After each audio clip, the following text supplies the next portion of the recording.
Čau, draugs, man prieks tevi redzēt ar mani mācoties kopā matemātiku. Kā tu šodien jūties?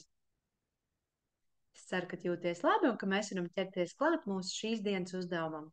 Šodien mēs ar tevi mācīsimies par daļu salīdzināšanu. Esi gatavs? Šāds špikeris tev būs pieejams arī papildu materiālos, tā kā pēc nodarbības noteikti izprintē, un tas tev palīdzēs salīdzināt daļas. Iemācīsimies špikeri lietot. Galvenais, kas mums jāsaprot, ka viens vesels ir tas pats, kas 2 otrās daļas, 3 trešās daļas, 4 ceturtās, 5 piektās, 6 sastās, 8 astotās, 10 desmitās, 12 12tās. Tad, ja skaitītājs un saucējs ir vienāds, tā ir neīsta daļa, un tā ir vienāda ar vienu veselu.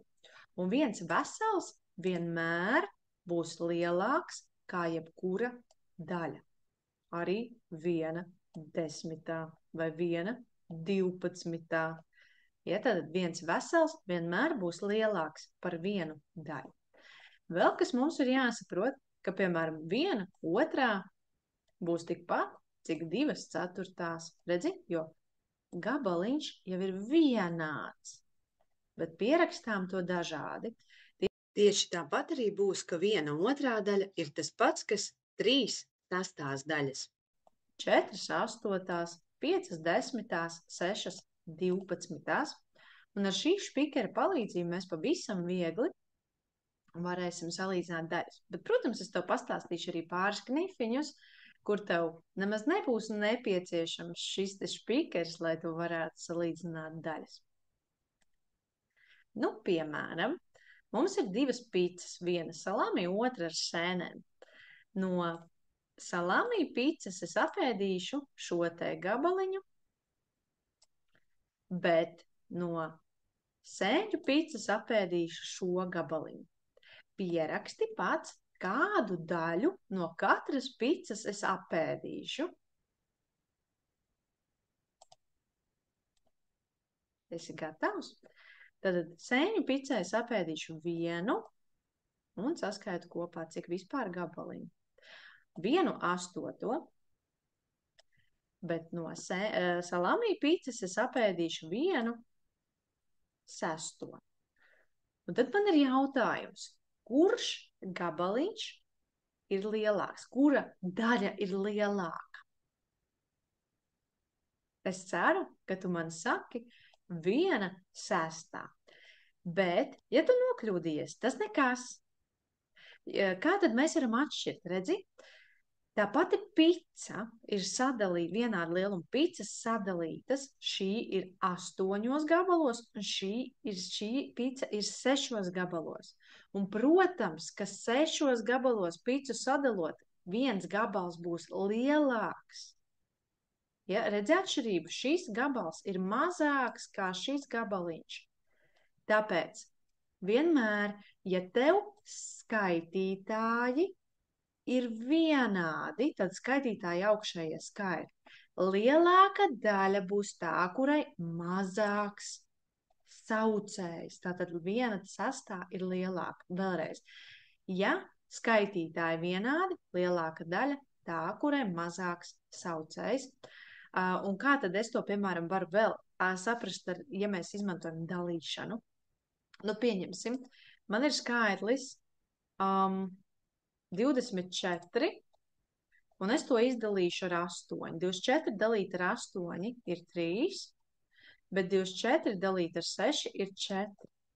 Un redzi, izdalot, rezultāts ir lielāks. Tātad, jo mazāks dalītājs, jo lielāks rezultāts. Un tādēļ arī šīs strādā daļās, jo mazāks saucējs, jo lielāka daļa, ja runa ir par vienādiem skaitītājiem. Un tieši šeit to pašu vēl mēs varam apskatīt. Skaitītāji vienādi. Ja, šeit ir vienkārši nav 1, bet ir 4. Bet saucēji ir dažādi. Un lielāka daļa būs tā, kurai mazāks saucējs. Ja, ja skaitītāji vienādi, tad lielāka daļa tā, kurai mazāks saucējs. Un apskatīsim vēl kūkas. Pirms mēs sākam pieraksti, kādu daļu no katras kūkas es apēdu. Esi gatavs? Tad no pirmās kūkas apēdu 5/8 daļas, bet no otrās kūkas 2/8 daļas. Un tad skatos, kura daļa lielāka. Un tad lielāka daļa būs tā, no kuras es vairāk apēdu. Tātad lielāka daļa ir 5/8. Ja, jo šis te gabals noteikti ir lielāks kā šis te gabaliņš. Un tad sanāk, ja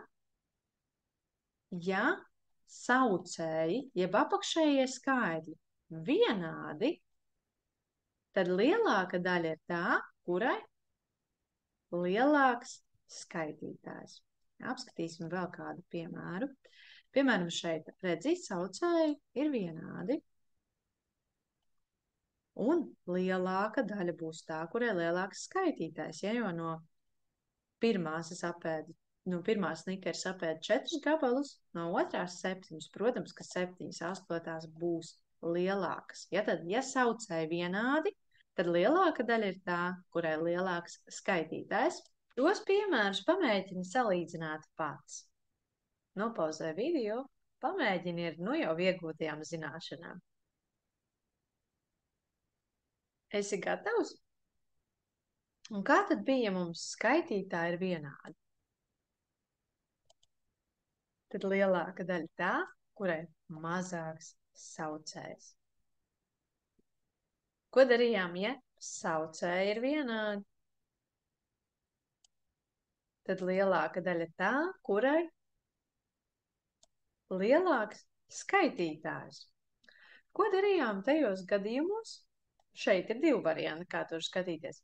Pirmkārt, saucēji ir vienādi, otrkārt, šeit ir 8/8, un es ceru, ka tu jau atcerējies, ka tas ir tas pats, kas viens vesels. Un viens vesels vienmēr būs lielāks kā daļa. Ja? Tad veselais vienmēr būs lielāks kā daļa.